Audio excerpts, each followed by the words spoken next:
Ce que je trouve dangereux, c'est que nous, Européens, on n'est pas là-dedans. Moi, je me sens européen et je me dis, mais est-ce que nous, on doit devenir, si on n'est pas déjà devenu, une colonie de Big Tech? Bonjour Marco Landi. Bonjour à toi, Jérôme. Marco Landi, le World AI Cannes Festival, donc WAICF, c'est la manifestation que vous organisez à Cannes du 8 au 10 février. Alors, qu'est-ce que c'est exactement ce festival? Alors, c'est une idée qui vient du moment que j'étais président de Texas Instruments et après de Apple Computer.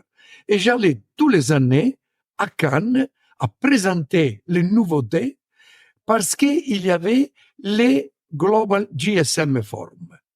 C'était un moment magique. Les clients aimaient venir là-bas et je l'ai trouvé quelque chose de très significatif pour lancer de nouveaux produits. Il est devenu grand, il a fait un grand succès, mais il est parti de Cannes. Il est allé à Barcelone. À Barcelone. Cannes, il n'y avait plus un moment de technologie très avancée.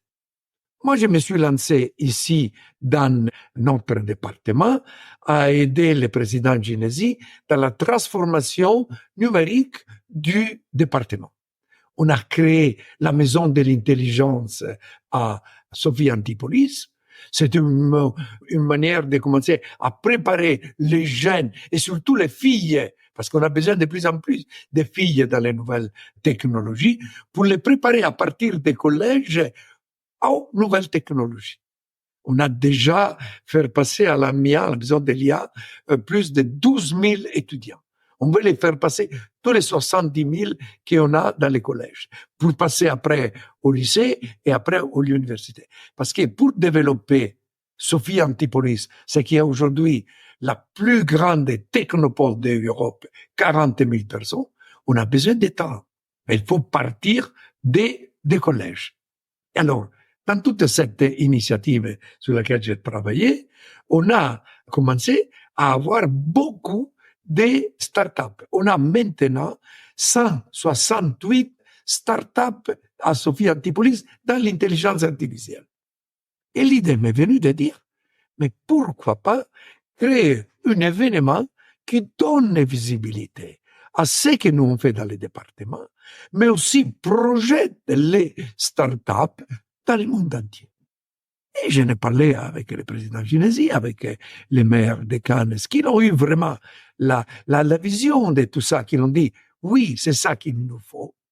On est parti il y a 3 ans maintenant, et on l'appelait World, parce qu'on invite les grands acteurs de l'IA du monde entier, de la Chine, de l'Europe, de l'Amérique et de l'Afrique. Et cette année, on aura quand même une grande conférence sur l'IA et l'Afrique. Parce que là, j'ai créé une maison de l'IA au Maroc. Et en avril, je vais créer une maison de l'IA en Côte d'Ivoire. Parce que l'IA peut aider.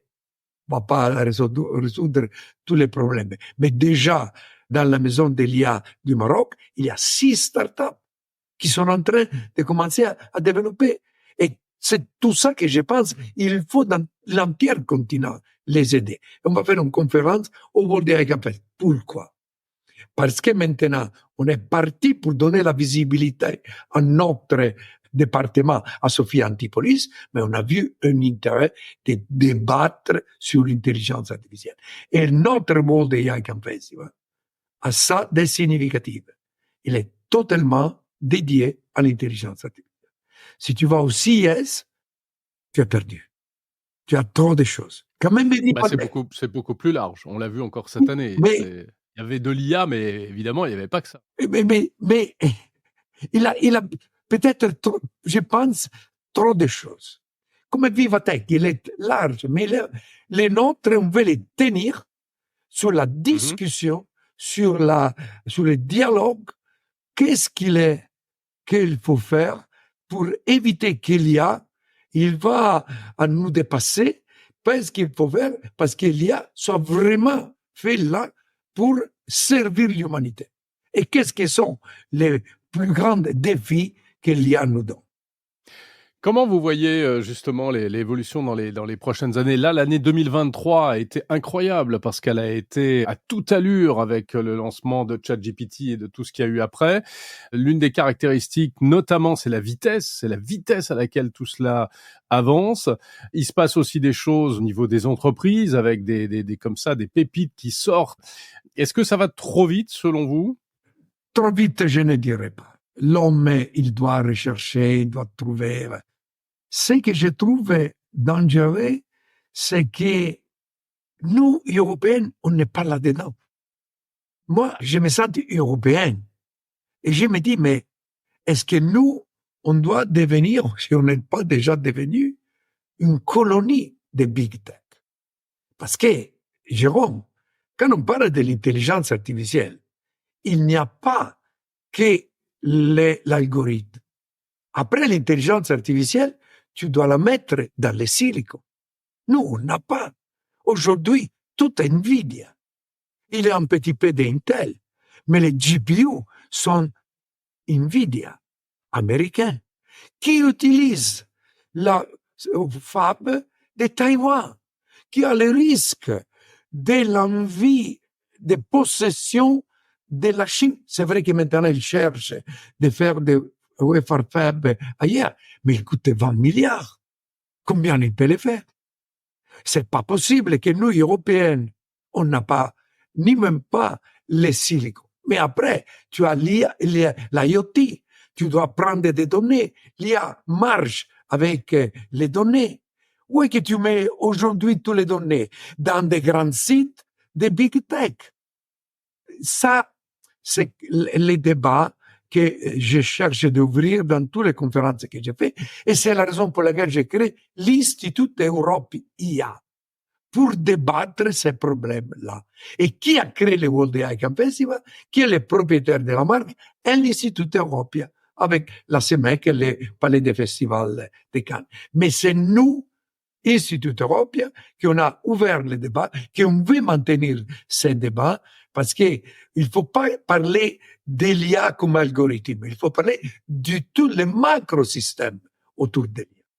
Je découvre de plus en plus que nous, Européens, on est à la merci des big tech et bientôt de la Chine, parce que les Chinois, ils ne sont pas là pour s'arrêter, hein. On les viendra bientôt venir. Hein. Alors, il y a quand même des choses en Europe. Il y a quelques pépites. Bon, il y a Mistral AI, Il on parle beaucoup. Oui, ça commence. Il commence. Mais là, on va trop vite, je pense. Parce que déjà, quand il a été créé, ni même pas un an, et déjà on parle valorisation à $1 milliard. 2 milliards même, je crois. Oui, c'est déjà un unicorne, il dit. C'est pas possible. Il faut des bases solides, que c'est pas seulement la technologie, mais la chiffre d'affaires. Il faut vendre.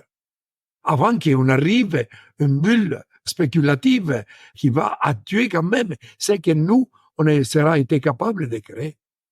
Non, mais ce qui manque, c'est une attention au niveau européen. Moi, j'écris des articles, j'ai publié dans les journaux italiens et français des propositions pour un plan européen pour l'IA, mais pour l'écosystème de l'IA. Comme on a fait Next Generation EU, moi j'ai proposé Next Generation IA. La Chine met 20-30 milliards chaque année. L'Amérique, beaucoup plus. Regardez, déjà cette année 2023, 30 milliards, ils sont été mis par les 3 big tech. Et nous?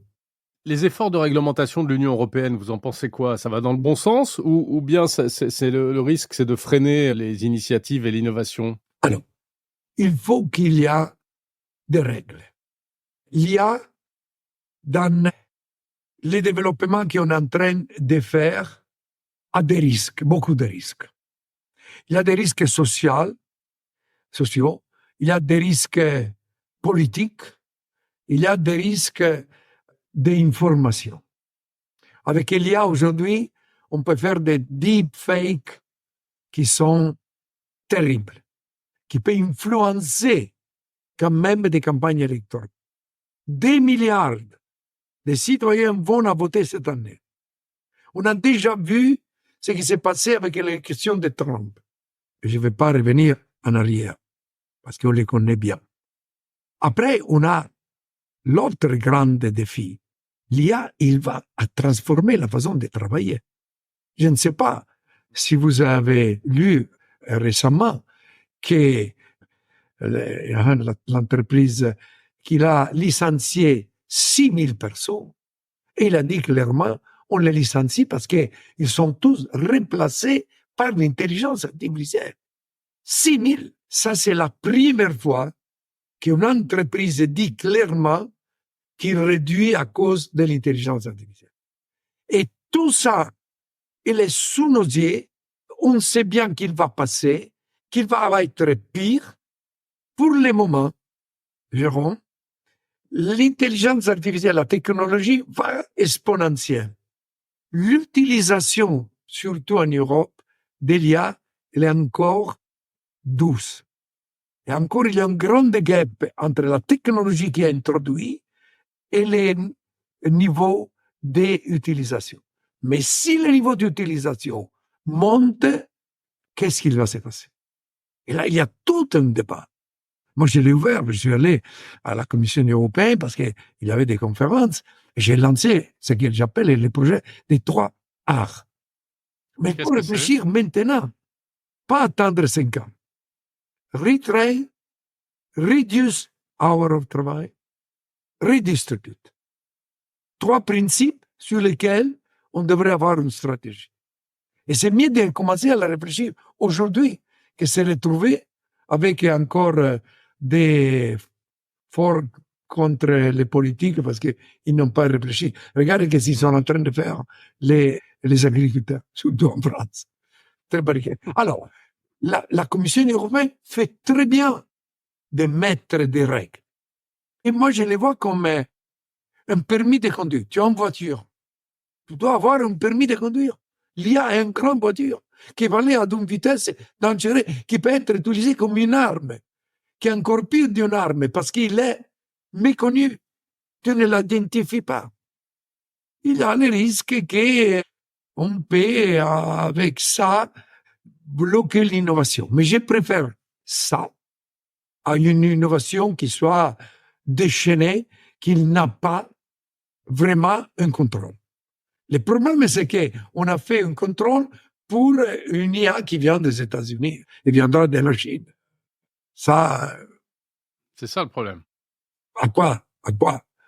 Moi, j'aimerais qu'on dit, nous, on a certaines valeurs, nous, on a certaines règles, développons, comme j'ai proposé au gouvernement italien, une IA qui a dedans constituency, j'ai appelé IA, il a déjà à l'intérieur ses valeurs, ses limites.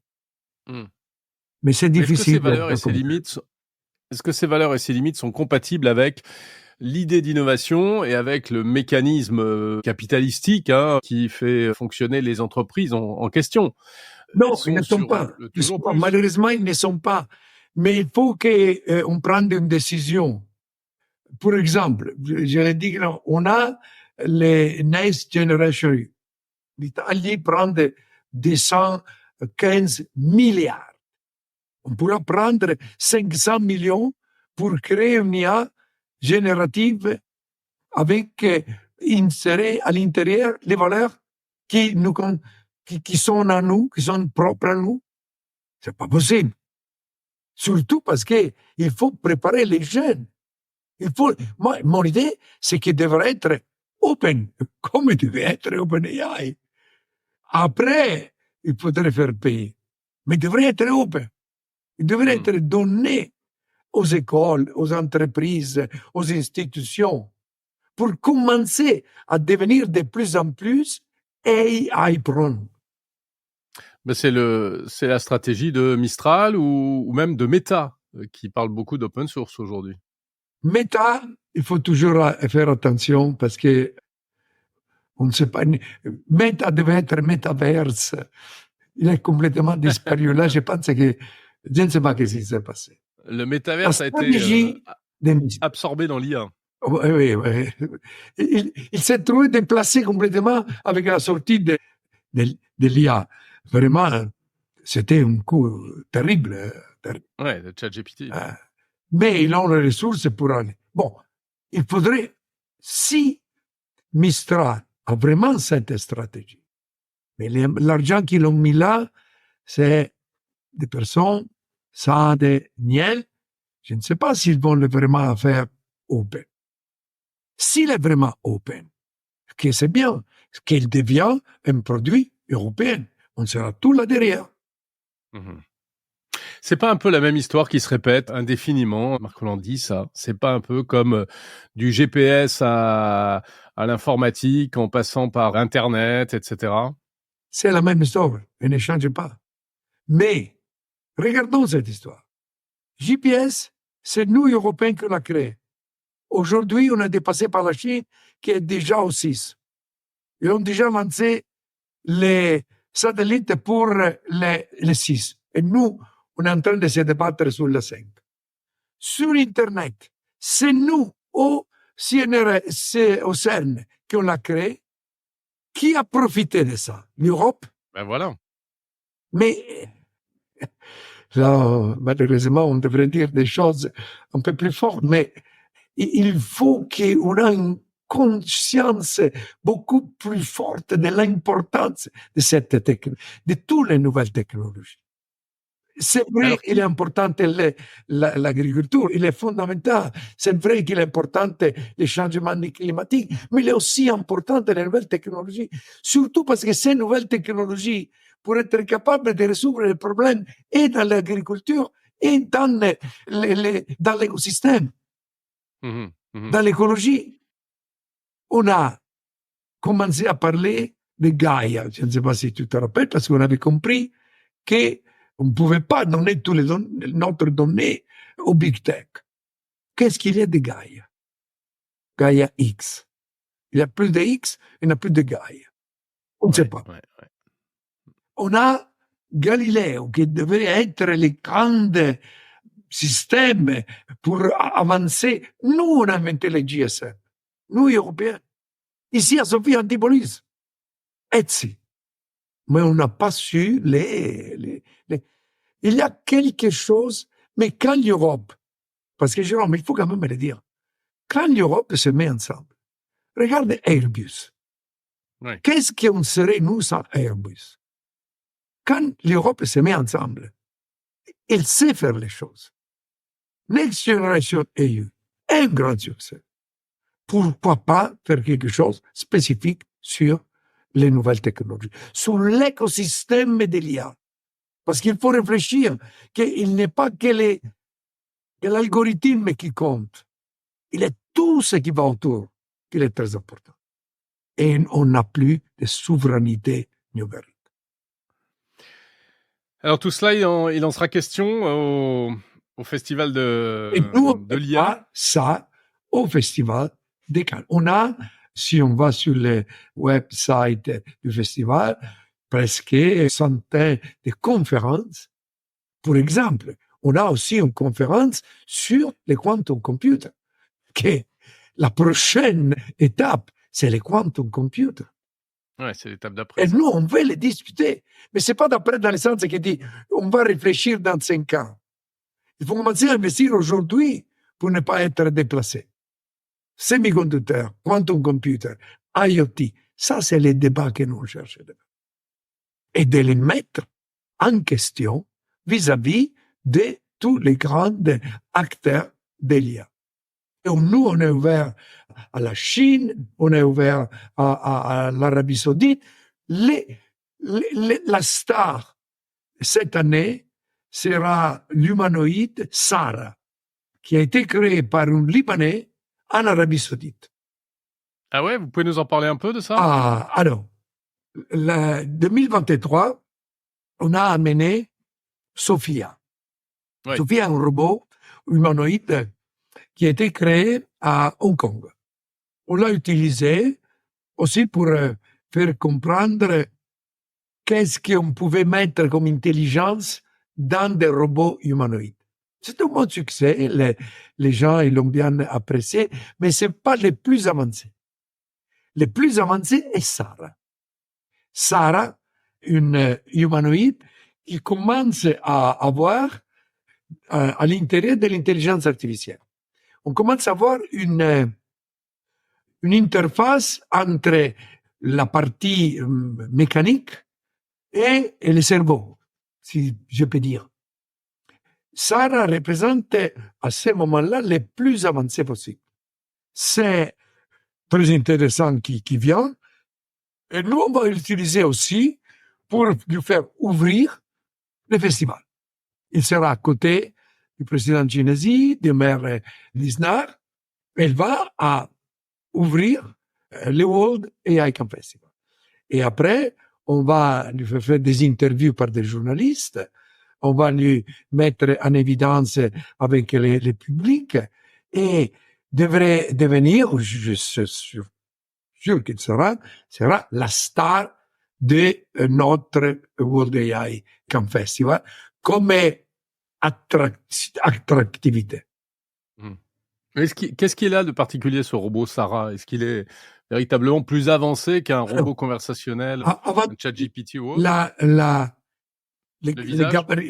configuration faciale et les mouvements qu'elle a. Elle a une capacité formidable de mouvements et d'expression faciale.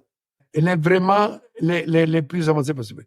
À l'intérieur, ils sont en train de mettre des interfaces basées sur des algorithmes avec l'objectif qu'il devient l'assistant virtuel qui n'est pas dedans le téléphone ou dedans l'ordinateur, mais là, avec toi. D'accord. Et ils sont en train de travailler et c'est vraiment intéressant de voir que c'est un Libanais qui était capable de trouver de l'argent et de le faire en Arabie Saoudite avec des ingénieurs qui sont que des femmes. Il y a une filiation entre Sophia et Sarah? Ah non, là, il y a une chose intéressante. Il aurait dû avoir une collaboration avec cette Libanais, avec qui a créé Sophia. Comme ils ne se sont pas mis d'accord, le Libanais a dit, bon, je vais créer moi-même. D'accord. Et il a créé, et je te dis, il a créé quelque chose d'exceptionnel. Et c'est pas aussi, un moment particulier où on parlera des IA robotique.